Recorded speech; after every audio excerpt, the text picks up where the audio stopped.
रवि किशन खुद अपने दिमाग से अल्टर हैं। रवि किशन जी खुद अल्टर है। वो अपने दिमाग से पूछे ना कि चुनाव हारा हुआ चुनाव कैसे जीत गए। वो अपनी पहले अपने गिरेबान में झांक कर देखे।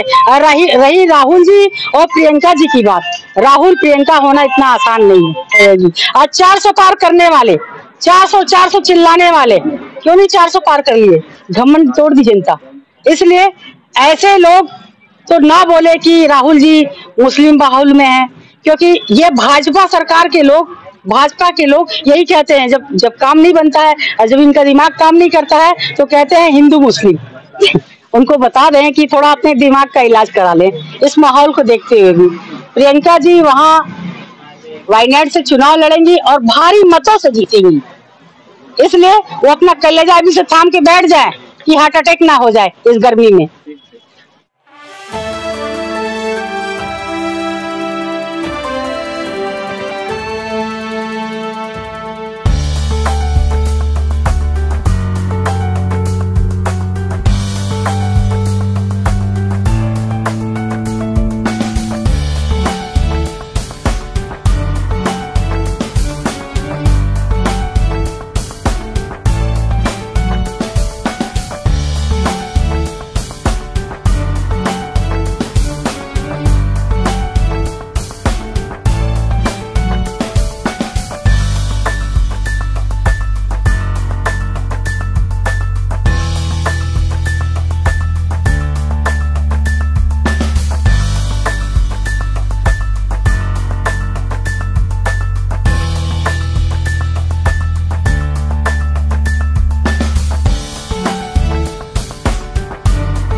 बच्चे ये हैं जो 0 से 10 साल के बच्चे यहाँ रहते हैं, नवजात बच्चे हैं जिनको बाल प्यार समिति का आदेश यहाँ पर रखा जाता है और उनके आदेश से इनको घर पहुँचाया जाता है।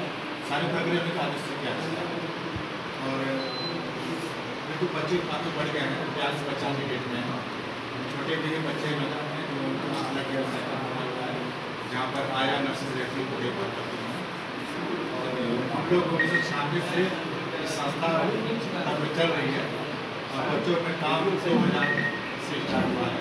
अभी तक हमको लगभग 600 से 700 बच्चों को रख चुके हैं, यहाँ से पहुँचा चुके हैं। बच्चे यहाँ से पहुँच जाते हैं। ये सेंट्रल गवर्नमेंट के आदेश से, बोर्ड के आदेश से बच्चे यहाँ से। फिर आपका धन्यवाद।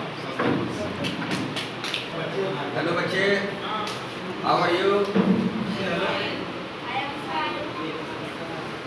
मैं भी तहे दिल से मैम का और आपके साथ सभी सहयोगियों का हृदय से धन्यवाद देती हूँ कि आप हमारे एशियन सहयोगी संस्था इंडिया में बच्चों के बीच में आए। आप लोग का आना हमारे लिए बहुत ही सौभाग्य की बात है कि हम आप लोग के आने से हमें खुशी होती है और हमें हिम्मत मिलती है कि जो काम हम समाज में कर रहे हैं उसको और भी अच्छे तरीके से कर सकें। आपके सहयोग, स्नेह और प्रेम के लिए मैं बहुत बहुत धन्यवाद देती हूँ। ये आपका घर है, लगातार आते रहिए, हमेशा आइए और आने वाले भविष्य में जो भी आपके इच्छा है, प्रोग्राम है, उसको पूरे दिल से करिए ताकि उसमें लोग सब लोग मिलकर के सहयोग कर सके और आगे बढ़ सके। तो बहुत बहुत धन्यवाद, कोटि कोटि धन्यवाद।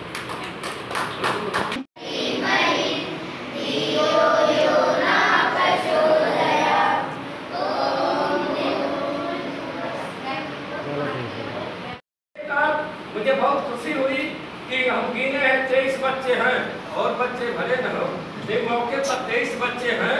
और सुनिए हूँ 2 लाइन में कि एक एनजीओ मैं खुलवाया, एनजीओ एक एनजीओ मैं खुलवाया बाबा राघव दास के नाम पर, बाबा रामकरण दास मानीराम सेक्टर में संस्था चलती है, लेकिन वो बेचारे पैसे के लिए पैसा देखे और जो बनाया उसको नहीं देखे, वो बात दिगर है। लेकिन मैं एक संस्था बना दिया बाबा राघव दास के नाम पर, जिनके नाम पर मेडिकल कॉलेज गोरखपुर है, उस महान हस्ती के नाम पर। तो एक चीज देखे मुझे बहुत खुशी हुई और हमें कहना चाहेंगे अगर बच्चे पढ़ते हैं आपके संस्था की तरफ से तो स्टेशनरी के लिए आप इनको सूचित करिएगा। हम लोग काफी पेंसिल रबड़ जो भी स्टेशनरी होगा एक दिन लाकर उस बच्चे को देखे और उसमें बेटी का वो गाना गवाए हैं वो महान भाव। देखिए बेटी बचाओ मंच हम बनाना चाहते थे, लेकिन उस समय कुछ हमारे जो बैक डोर थे वो लोग हमको नहीं चलने दिए बेटी बचाओ मंच। लेकिन मैं एक स्लोगन बनाया हूँ जो सभी लोग फैलाइएगा, भारत की आधार बेटियाँ, भारत की आधार बेटियाँ, भारत की सिंगार बेटियाँ, बेकार चाहिए शिक्षा और रोजगार चाहिए। ये मेरा मिशन है, चलेगा, हम रहेंगे नहीं रहेंगे, ये चलेगा। और इन बच्चों के लिए अपने शब्दकोश में आप लोग लिख लीजिएगा, 3 बच्चों को पढ़ाइएगा। जिस दिन पौधा है, जिस दिन पेड़ बनेंगे आप लोगों का गुणगान करेंगे। साहस सहनशक्ति संघर्ष 3 इन बच्चों को पढ़ाइएगा, चौथा कोई शब्द नहीं, साहस सहनशक्ति संघर्ष। ये बच्चे एक दिन सोना बन के आगे बढ़ेंगे, सोना बन के। और हम कहना चाहते हैं जन्म से सोना हूँ शबनम नहीं, जन्म से सोना हूँ शबनम नहीं, इसलिए तासीर मेरा नम नहीं। भारत समझ जाए, ये बच्चे समझ जाए, यह मेरा कोशिश, मैं बिखर जाऊं तो कोई गम नहीं। जय हिंद। पीछे मेहनत करते हैं तब ये आपको इतने शेप में दिख रहे हैं, क्योंकि बहुत से बच्चे हैं जो मेंटली टॉर्चर होके आए हैं, जो ट्रॉमा में आते हैं, बहुत से तकलीफ हम और आपने उस तकलीफों को नहीं जाना है, नहीं सहा है, लेकिन ये बच्चे उन तकलीफ से हो करके गुजरे हैं और अपनों से, गैरों से नहीं, अपनों ने इनको ठुकराया है। लेकिन आज ये संस्था इनको अपनाई है, इनको अपना घर दी है, अपना प्यार दी है, अपना स्थान दी है, ताकि ये बच्चे यहाँ से बड़े हो, पढ़े लिखे और एक होनहार बच्चे देश के एक ऐसे खंभे बन सके जो आगे बढ़ सके और देश के लिए काम कर सके। तो जय हिंद, जय भारत। एक दिन के बच्चे आते हैं, अब वो बन करके यहाँ पर जो झाड़ियों में फेंक दिए जाते हैं, बोरे में कस करके कई ऐसे नाले के किनारे या कूड़े के जो कूड़े का ड्रम रखा रहता है उसके बगल में फेंक देते हैं और जिंदा पाए जाते हैं बच्चे।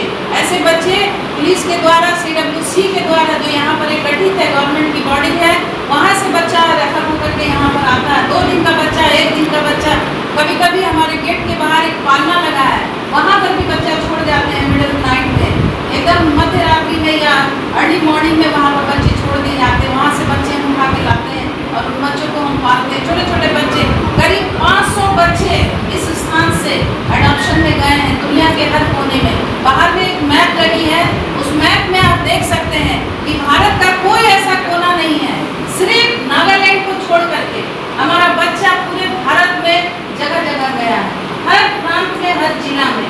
तो ये हमारे लिए भी सौभाग्य की बात है कि ऐसे माता पिता हैं जहाँ बच्चे को गोद ले करके अपना बच्चा बना करके पढ़ा रहे हैं, लिखा रहे हैं और उनको एक अच्छा मानव बना रहे हैं। कोई भी बच्चा हमारा जहाँ भी गया है बहुत ही सुरक्षित है, बहुत ही अच्छी तरीके से, और न केवल देश में लेकिन विदेशों में भी, कनाडा है, इंग्लैंड, कनाडा है, US है, इटली है, रशिया नहीं, फ्रांस है, कनाडा है, नाम भी लेने में मुश्किल है, कई जगह गए हैं। तो ये हमारे लिए सौभाग्य की बात है। दुबई है, यहाँ भी गए हैं बच्चे और सब बहुत ही अच्छी तरीके से और अपने उम्र में, अपने दिल दौर में बढ़ रहे हैं, पढ़ रहे हैं और एक अच्छे नागरिक के समान अपने परिवार के साथ रह रहे हैं। तो आप लोगों का सहयोग चाहिए, आप लोगों का साथ चाहिए कि हम मिल करके इस काम को और भी अच्छी तरीके से आगे बढ़ा सकें। डायरेक्टर लीलावना ममतत्व की भरी और इन बच्चों को अच्छे ढांचे में लाने वाली, शेप देने वाली आदरणीय उषा दास जी को मैं पहले दिल से आभार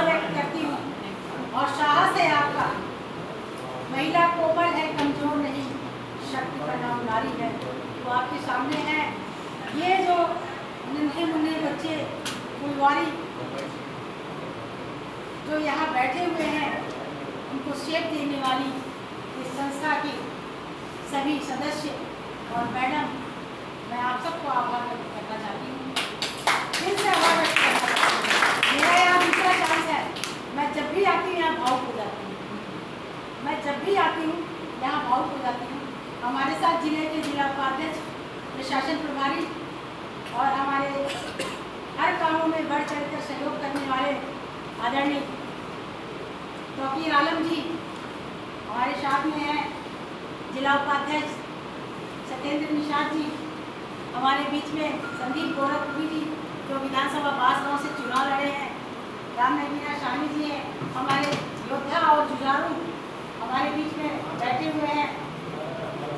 हमारे ब्लॉक अध्यक्ष आदरणीय रंगनाथ त्रिपाठी जी, गोपाल पांडे जी, बंधन प्रसाद जी और जिला सचिव में अभी आपके सामने रंगारंग कार्यक्रम से दिल विभोर कर दिए आदरणीय राम समुद्र शावरा जी हमारे बीच में जो बहुत अच्छी सी बातें कहे हैं और हर चीज़ में हमारा सहयोग करने वाले सतीश चंद्र पांडे जी आपके बीच में हैं और आप भी हैं, आप दोनों लोग हैं न्याय पंचायत के। आप सबका दिल से और मेरे सबसे अजीज हमारे मीडिया के भाई, आप सबका मैं दिल से आभार व्यक्त करना चाहती हूँ। आज हम यहाँ आए हैं, राहुल गांधी जी जो जननायक हैं, जो सबके बीच 4000 किलोमीटर से लेकर के 5-6 हज़ार किलोमीटर की पद यात्रा किए और इस माहौल में नफरत के बाजार में मोहब्बत पैदा किए। आप जैसे लोगों को, हर लोगों को, महिलाओं को, पुरुषों को, युवाओं को और किसानों को, सभी को गले लगाते आए। आज ऐसे योद्धा और ऐसे जननायक आदरणीय राहुल गांधी जी आज जन्मदिन है। आज उनका जन्मदिन हम लोग ये सोचे हैं कि आप बच्चों के साथ जो यहाँ जिनके लिए जो यहाँ कई तरीके से कई रूप में है और ढल करके एक अच्छी मूर्ति बने हैं, हम उनके साथ आज ये राहुल गांधी जी का जन्मदिन आप बच्चों के बीच शेयर करना चाहते हैं। इसलिए मैं इस संस्था में आई। आप सबका बहुत बहुत आभार है और इन बच्चों के लिए हमारे दिल में सबकी कांग्रेस पार्टी की तरफ से सदैव ममत्व रहेगा और कहीं ना कहीं कुछ करने की एक ऊपर निर्देश जो नेतृत्व हमारा है, उस नेतृत्व को मैं इस विषय में और मैडम के विषय में मैं एक संदेश जरूर दूंगी यहाँ से जाकर के। इसलिए मैं इन बच्चों के बीच आदरणीय राहुल गांधी जी की जन्मदिन को, उनके बर्थडे को मनाने आई हूँ इन बच्चों के बीच में। तो थोड़ा सा कुछ सहयोग है इन बच्चों के लिए जो इन बच्चों में मैं शेयर करना चाहती हूँ, क्योंकि इनकी दुआएं हमारे राहुल जी को लगेंगी, राहुल गांधी जी को लगेगी और वह इनकी भी उम्र लेकर के वो और लंबी उम्र जाएंगे ताकि इनके भविष्य को खुद तय कर सके। आज के ये बच्चे, आज के नन्हे मुन्ने बच्चे एक कल के भविष्य हैं। ये आज हर देश के विदेशों में जो नाम बच्चे कमाए हैं, इस संस्था का नाम है, आप सबका नाम है। जो माँ बाप को अपने बच्चों को पैदा करता जरूर है, लेकिन वो शेप नहीं दे पाता है जो शेप आप लोगों ने यहाँ दिया। लोग पत्थरों की मूर्ति पूजा करते हैं, लोग पत्थरों की मूर्ति मंदिरों में पूजते हैं, दुनिया भर के 56 भोग लगाते हैं, लेकिन आप लोग ने जो पूजा की है वो सैल्यूट है आप लोग। मैं सैल्यूट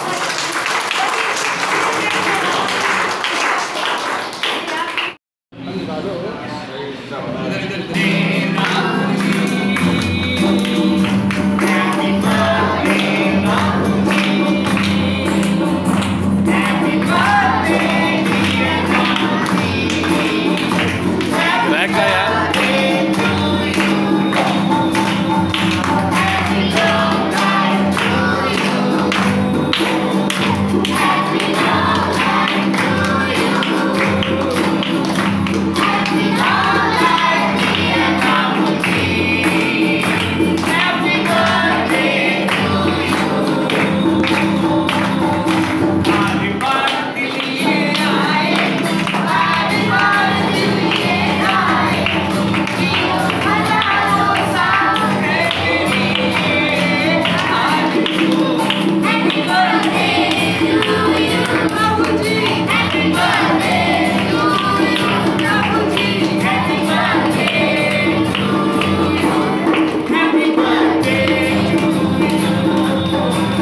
ये कार्यक्रम किस तरह का कार्यक्रम है? आज ये कार्यक्रम राहुल जी के बर्थडे पर यहाँ अनाथ आश्रम एशियन सहयोगी संस्था में आपका टीम आया है और ये बर्थडे मनाया जा रहा है। ये जो आपकी ऑर्गेनाइजेशन है, इस ऑर्गेनाइजेशन के बारे में थोड़ा सा विस्तार में बताइए ताकि आम जनता को पता चले कि ये क्या ऑर्गेनाइजेशन है और किस तरह का वर्क करती है। जी, एशियन सहयोगी संस्था इंडिया, ये 1996 में इसका रजिस्ट्रेशन हुआ है और इसका हेड ऑफिस गोरखपुर में ही है, लेकिन इसके ब्रांचेस जो हैं हमारा दिल्ली है, कलकत्ता है, बनारस है और पटना में भी हम बच्चों के बीच में कार्य कर रहे हैं। हमारा मेन उद्देश्य है कि कम्युनिटी के अंदर किस प्रकार से उन पिछड़े और दलित और असहाय लोगों के बीच में जो महिला हैं और बच्चा है, इनके ऊपर हम फोकस करते हैं और खास तौर पर हम बच्चों के बीच में ही और महिलाओं के बीच में हम काम करते हैं। आपने एक शब्द का इस्तेमाल किया, अनाथालय। जी, कितने साल से लेके कितने साल तक के बच्चे आपके होते हैं और कौन सा क्राइटेरिया है जिस क्राइटेरिया को लेकर के यहाँ पर आप उनको एडमिट करते हैं या अडॉप्ट करते हैं? हमारे ये जो रजिस्ट्रेशन हुआ है बाल शिशु गृह के नाम से, जो जिसमें दत्तक ग्रहण इकाई भी है, इसमें 0 से लेकर के 10 इयर्स तक के बच्चे हमारे पास आते हैं। ये बच्चे ऐसे हैं जो लावारिस हैं, भटके हुए हैं, खो गए हैं या छोड़ दिए गए हैं, या कभी कभी ऐसे भी बच्चे आते हैं जो चोरी के बच्चे हैं, किसी ने इनको किडनैप किया और स्टेशन पे छोड़ दिए या बीच बाजार में छोड़ दिए, तो बच्चा जानता नहीं है। तो ऐसे बच्चे जो लावारिस हैं, वे बच्चे यहाँ पर अधिकारी के सहयोग से, जो CWC है चाइल्ड वेलफेयर कमेटी, उनके आदेश से ही बच्चा यहाँ पर आता है, अन्यथा हम बच्चे नहीं लेते हैं। 1098 से कैसे आप को रिलेट करते हैं? 1098 हमारे पास डायरेक्ट नहीं आता है बच्चा लेकर के, वो भी CWC के पास जाएंगे और वहां से फॉर्म 18 पे लिखवा करके लेकर के आते हैं, तभी हम बच्चे को ले सकते हैं। अभी आपने बताया कि आपके यहाँ के बच्चे जो है कोई फैमिली जो वो अडॉप्ट करती है, तो उस अडॉप्शन का क्या प्रोसेस है और कितने ईयर का बच्चा होता है जिसको अडॉप्ट किया जाता है? ये 0 से लेकर के 10 साल तक के बच्चे अडॉप्ट किए जा सकते हैं, लेकिन ज्यादा जो हम लोगों ने देखा है वो 8 साल तक के बच्चे अडॉप्शन में जाते हैं। बिरले के बीच में कितना गैप होना चाहिए अडॉप्शन के? गैप तो कुछ नहीं है, लेकिन हाँ एक क्राइटेरिया है कि दोनों हस्बैंड वाइफ का जो एज है वो 110 होना चाहिए से कम। आप यहाँ पर? मैं यहाँ पर डायरेक्टर हूँ और इस संस्था में करीब 20 साल से कार्य कर रही हूँ। ये SSI का प्रेसिडेंट कौन है? प्रेसिडेंट है मिस्टर विक्टर जॉन। आपका नाम? मेरा नाम उषा दास है। आज का कार्यक्रम, आज हमारे जननायक, लोकप्रिय पूर्व राष्ट्रीय अध्यक्ष, वर्तमान सांसद, जनता के दिल के चहेता आदरणीय राहुल गांधी जी के आज जन्मदिन है और इस जन्मदिन को जिले के सभी पदाधिकारियों के साथ अनाथ आश्रम में अनाथ बच्चों के साथ मिल करके फल वितरण का कार्य यहाँ जिला कांग्रेस कमेटी और जिले के लोग यहाँ कर रहे हैं, जिससे गरीब बच्चों में यह फल वितरण करके राहुल गांधी के लिए लंबी उम्र की दुआएं उन बच्चों के द्वारा और सबके द्वारा मांगी जा रही है कि ऐसे जन नेता जो गरीबों और दलितों पिछड़ों की मदद करने वाले, मोहब्बत, नफरत के बाजार में मोहब्बत पैदा करने वाले ऐसे जननायक राहुल गांधी के जन्मदिन की हार्दिक शुभकामनाएं और लाख लाख बधाइयां। एक नहीं 1000 साल हमारे राहुल गांधी जी जिए, हम लोग ईश्वर से यही कामना करते हैं। आज रवि किशन जी ने एक बात बोली है, उन्होंने ये बोला कि उनको आखिर ऐसा क्या डर था कि उत्तर प्रदेश रायबरेली छोड़ करके वायनाड उन्होंने छोड़ा है और प्रियंका जी वायनाड से चुनाव लड़ रही हैं। क्या उनको उत्तर प्रदेश के हिंदुओं पर भरोसा नहीं है क्या कि केरल में जा करके वो मुस्लिम बहुल क्षेत्र से वो लड़ रही हैं? रवि किशन खुद अपने दिमाग से अल्टर हैं। रवि किशन जी खुद अल्टर है, वो अपने दिमाग से पूछे ना कि चुनाव हारा हुआ चुनाव कैसे जीत गए। वो अपनी पहले अपने गिरेबान में झांक कर देखे। रही राहुल जी और प्रियंका जी की बात, राहुल प्रियंका होना इतना आसान नहीं है। वो कहीं से भी लड़ेंगे, जनता उनके सर पे, जनता उनको सर पे उठाए रहेगी। आज 400 पार करने वाले, 400 चिल्लाने वाले, क्यों नहीं 400 पार कर लिए? घमंड तोड़ दी जनता। इसलिए ऐसे लोग तो ना बोले कि राहुल जी मुस्लिम बाहुल में है, क्योंकि ये भाजपा सरकार के लोग भाजपा के लोग यही कहते हैं, जब जब काम नहीं बनता है और जब इनका दिमाग काम नहीं करता है तो कहते हैं हिंदू मुस्लिम। ये क्या कौन से ब्लड के हैं खुद पहले देख लें। जो अपनी बीवी को दर दर भटका रहे हैं, न्याय मांग रहे हैं इनके कार्यकाल में। रवि किशन की पत्नी खुद न्याय मांग रही है और दूसरे कहते हैं हिंदू मुस्लिम। अपना ब्लड तो देखे कि आपका क्या है। ब्लड किसी ने देखा है कि हिंदू है कि मुस्लिम है? सिर्फ लड़ाने का काम भाजपा सरकार करती है। अभी पूर्व deputy CM Dinesh Sharma, doctor Dinesh Sharma ji ने एक स्टेटमेंट दिया है कि प्रियंका जी जो चुनाव लड़ने जा रही हैं वो उनके राजनीतिक जीवन की हार से शुरुआत होगी। तो कहाँ तक वो आश्वस्त हैं और आप कहाँ तक आश्वस्त हैं कि ये जीत होगी? उनको बता दें कि थोड़ा अपने दिमाग का इलाज करा लें इस माहौल को देखते हुए भी। प्रियंका जी वहाँ वायनाड से चुनाव लड़ेंगी और भारी मतों से जीतेंगी, इसलिए वो अपना कलेजा अभी से थाम के बैठ जाए कि हार्ट अटैक ना हो जाए इस गर्मी में। जिस दिन उनकी घोषणा हुई कि वो वहां से चुनाव लड़ेंगे उस दिन राहुल जी ने एक स्टेटमेंट दिया था कि रायबरेली और वायनाड को 2-2 MP मिल रहा है। सौभाग्य की बात है ना, सौभाग्य की बात तो एक ही होता है। अरे तो वहाँ हमारी दीदी तो लड़ रही हैं, प्रियंका दीदी लड़ रही हैं। एक तो वो छोड़ ही रहे हैं अपने परिवार में, उनको प्रियंका दीदी लड़ी रही हैं और वायनाड की जनता वैसे भी बहुत आशा भरी निगाहों से देख रही हैं। राहुल जी को तो वैसे भी नहीं छोड़ना चाहती हैं और रायबरेली उनका गढ़ है, उनका पूरा घर है। अमेठी भी तो उनका घर था। दोनों घर है लेकिन अमेठी से हारे।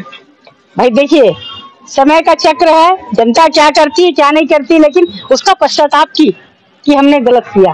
आज देखिए जनता निगाहें बुझाकर बैठी है, लेकिन ये भाजपा सरकार मदारी वाला काम किया और चुपचाप सांपों जैसा बैठा रहा। और चुपचाप बैठने के बाद जब देख रहे हैं कि यहाँ ये सीट निकल रही है, उन्होंने हराने का काम किया, सिर्फ चोरी वाला काम किया। तो चोर ज्यादा दिन तक के नहीं होते, वो पीठ पीछे लड़ाई करने वाले हैं। और कांग्रेस पार्टी का शेर आदरणीय राहुल गांधी मैदान में खड़ा होकर लड़ने का काम करने वाले हैं। इसलिए फिर से इस मौके पर मैं अपने राहुल गांधी जी को, राहुल गांधी आदरणीय हम सबके दिलों की धड़कन और युवाओं के चहेता, गरीबों और दलितों और सबके मसीहा को एक बार फिर हम जिला कांग्रेस कमेटी और महानगर कांग्रेस कमेटी के तरफ से एक बार फिर से दिल से आभार व्यक्त करते हैं और उन्हें बधाई देते हुए कहते हैं कि आप जियो हजारों साल। अगर गोरखपुर की बात करें तो आपका नाम संघर्षशील नेताओं में आता है।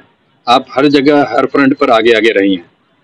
आखिर ये ऐसी कौन सी वजह है कि गोरखपुर में कांग्रेस का कोई कार्यालय नहीं है, कोई दफ्तर नहीं है? देखिए आप बात को घुमा रहे हैं। मेरा कार्यालय नहीं है, लेकिन मैं सड़कों पे भीड़ जमा कर लूंगी। अरे हमारी देखिए, लेकिन जो हमारी सत्ता शासन इतने दूरों, हमारी कार्यालय कहाँ है? हमारा कार्यालय है किराए में ही है, लेकिन है। और प्रोसेस ये है कि जो मुकदमा चल रहा वो भी हम जीते हुए हैं। बहुत जल्दी हमारा कार्यालय हो जाएगा। कार्यालय बिल्डिंग रहने से नहीं होता है, हम छत के नीचे भी बैठ करके अपने कार्य को कर सकते हैं। ये कांग्रेस का कल्चर है। थोड़ा सा आपको याद दिला देते हैं जी। 4 जून 2024 सदल प्रसाद जी चुनाव हारते हैं, गांधी प्रतिमा के नीचे धरने के लिए जाते हैं, प्रशासन इजाजत नहीं देती और सीधे वो सपा कार्यालय पे पहुंच जाते हैं। सपा कार्यालय में ताला बंद है, 15 मिनट वेट करने के बाद ताला खुलता है। कांग्रेस के कार्यालय कहाँ चला गया उस वक्त? देखिए सपा के कार्यालय और कांग्रेस के कार्यालय बटा नहीं हुआ, क्योंकि जब गठबंधन हो गया तो दोनों का बंधन हो गया। चाहे वहां जाए चाहे यहाँ जाए, उसमें क्या लगता है? चाहे हम वहाँ बैठे चाहे यहाँ बैठे। एक बात कही कि हम जहाँ पर भी चाहते हैं संख्या को खड़ी कर लेते हैं। 27 मई की बात करते हैं, जवाहरलाल नेहरू के पुण्यतिथि थी। उनको खराज अकीदत पेश करने के लिए 6 या 7 लोग थे लालडिग्गी के अंदर। आज भी आप संख्या बल आपके सामने है। आखिर ऐसी कौन सी वजह है कि अगर कांग्रेस कोई काम कर रही है तो नहीं, क्या वो जब बड़े लीडर आएंगे तभी जो है संख्या बल रहेगी क्या? नहीं देखिए राहुल प्रियंका जी आपको बता दें, तो कांग्रेस दिखावा नहीं करती है फालतू, और क्या नाम है झूठा संख्या बल दिखा करके हम कुछ नहीं कर सकते। इसलिए हमारे पास देखिए, गोरखपुर में सुनिए, हमारे कांग्रेस के लोग बहुत है, लेकिन समय से ना पहुंचने से आपको संख्या बल कम दिखती है, क्योंकि कांग्रेसी कहीं कम नहीं है। अगर कांग्रेसी कम रहते हैं तो आज सीट नहीं निकलती, आज सीट इतनी नहीं कम नहीं होती कि हाँ इतने 400 पार में भी हमारी सीटें निकली। अच्छा, आपने इल्जाम लगाया है ईवीएम पे, कर्नाटका केरला ईवीएम से जीता है क्या?